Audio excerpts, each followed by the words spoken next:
We understand you watch a lot of Razzie-nominated films. Mm-hmm. What's the reason behind that? Well, so years ago, I was writing and writing and writing and writing and writing and writing and writing and writing.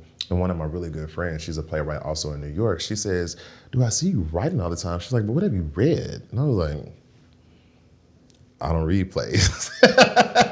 And she was like, "You're not gonna be great until you read the good stuff and the bad stuff. You have to watch it all." And so that didn't even make sense at the time until I just decided to go into the playwriting bookstore in New York, and I just would pick up plays, and it wouldn't matter if I knew the playwright or not. And then you would start to see the difference between a really well-constructed play and one that is not as well-constructed. And so the Razzies, I like to make fun of films who aren't the best that's out there. And so I watch the good stuff, and I also make sure that I watch the bad stuff to make sure that I'm constructing narratives in a more progressive and nuanced way. Do you ever watch the bad stuff and say, this isn't actually bad? And sometimes the good stuff, this isn't, I'm just like not impressed with the story? Not really, actually. Most of the time, if it's widely kind of seen as bad, I kind of find it to be bad.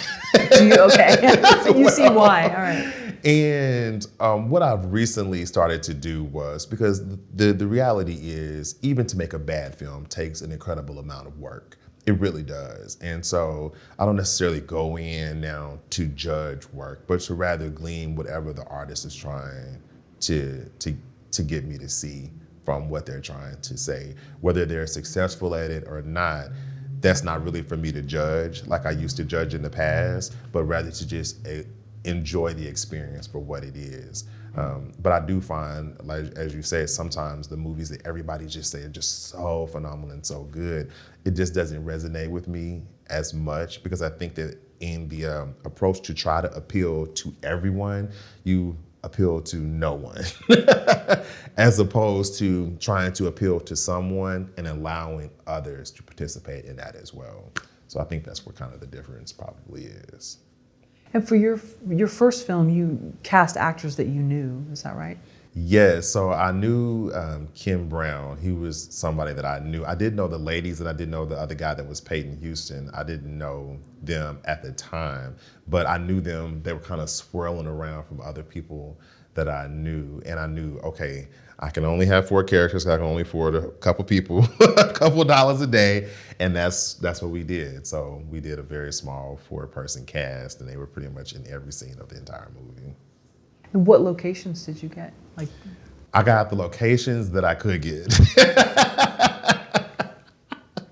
I don't know. I know it's not funny, but it is funny, because when you don't have any money, you can go right high-end, high-end bar full with patrons, and a waitress walks up and does this. But then when the reality of it, you can't afford that location. So I think what I would have done differently than what I did now is I would allow each scene to kind of take place anywhere, and then whatever locations you find that made sense in those regards would make sense in those regards, and you do it like that. So then you're just going and looking for whatever locations allow you in, as opposed to trying to be so specific and not being able to accomplish it. Because I think even in my first film, like every restaurant that we were in, nobody was there because we couldn't afford background. We just couldn't afford it, so nobody was there. And we tried to make it like, oh, nobody's there because they're not supposed to be. Yeah, but I would definitely adjust how I would do it, especially if you don't have money. If you don't have money, you just provide the framework, and then you go let the universe kind of tells you, this is where you can film, this is where you can film, and then put it in those locations, or a location that you already know that you can get. forgive me, how much did you spend on your first film? So my first film, I did it for $45,000. Yep, we did it on $45,000, which made sense because Ava DuVernay had just done a film. I think it was I Will Follow. She did it for $50,000. And so I'm thinking like, oh, we're right in line with what they're doing at this time. And again, it was a very insulated, isolated film. She was pretty much at her aunt's house the entire film. It had Shally Richardson Whitfield in it.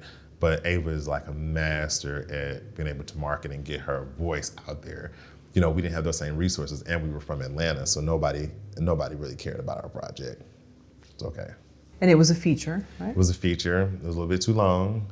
And I remember also when we went into the first cut, I was bored out of my mind for the first 26 minutes of the film. So the first 26 minutes of the film, I totally cut out of the project because, again, I didn't know how to necessarily get into story in that way, and I didn't have a mentor to kind of like guide me. And so I think that's another thing. People cannot be afraid to lose things in the process, because in losing those 26 minutes, I think I really gained a solid 1 hour and 30-minute film. But if I was trying to get to this 2 hour time frame that I was initially trying to do, we would have lost a lot of audience from the very beginning.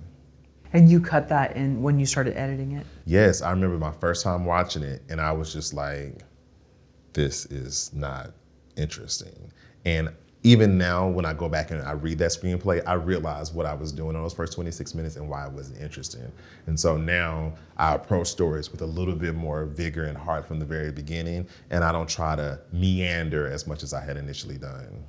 Were you warming up in that 26 minutes? What do you think it was? I was still trying to learn the craft of screenwriting. So at the time, I was just writing from a place of, this is what everybody wants to say, and this is how they want to say it, and this is a cute way in order for them to be able to say it. But I didn't understand the craft and the technique towards opening the film, and that your first opening image has to be a story itself. That's why my first film was so riddled with dialogue and not riddled with emotion and images, because I was all about what I had to say as opposed to what I had to show. Where fast forward now, like I'm working on another feature film, which I cannot believe I'm doing, but 10 years later, I'm doing another feature film and everything is image-based. So my first scene, I'm drawing what the image is, and then I'm deriving what has to be said within that for the story to truly live. Like, what information does the audience have to have in this moment? That's a complete different approach from what I did in the very beginning. I was very much writing plays on film and trying to film a play as opposed to making a movie. That $45,000, forgive me if this is too personal, but that was meant for you to put a down payment on a house, right? Sorry. I wish. Oh, okay. No, that actual wasn't, 45 was for me to make a feature film. So we got a couple of investors to give. One gave 25, another gave 10, and another gave 10. And then the last 10 was kind of like piecemeal together. But that money was literally sitting there for us to actually make a film. We had initially budgeted $150,000, but we never got there. And I just decided to go ahead and make the film, which you shouldn't do. You should only make a project when you have the financial resources to truly support it. Other than that, you'll just be frustrated as I was for that entire year. So if you could have changed things, you would have waited? I would have waited. I would have gotten more perspective on the screenplay. I would have sent it off to get coverage for people to tell me what was wrong with it, what was right. I didn't know that was a thing you could do at the time. I made a lot of mistakes. I kind of feel like I didn't cast the right people that I wanted to necessarily cast, even though I cast who I was supposed to cast. So I would have made a lot of decisions differently, but I'm glad that I had that experience, because had I not, I wouldn't know how to be as savvy as I am with the budgets that I do have now. Do you think it was because you just wanted to make a movie so badly? Yeah, I wanted to transform my career. I was in a place where I hadn't had a place to stay. I hadn't had a consistent income for quite a long time. And I knew that if I was able to make a piece that really connected, that somehow Hollywood would come calling. And it just didn't happen like that. And so I really decided I would never make another feature film ever again after that experience.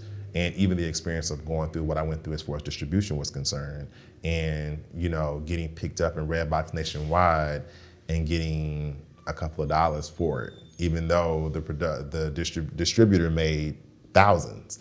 So to have those experiences, to go to all those things, really put me in a place where I'm like, I want to make films, but I don't want to be a part of this business, right? This juggernaut that is Hollywood. But here I am, still participating.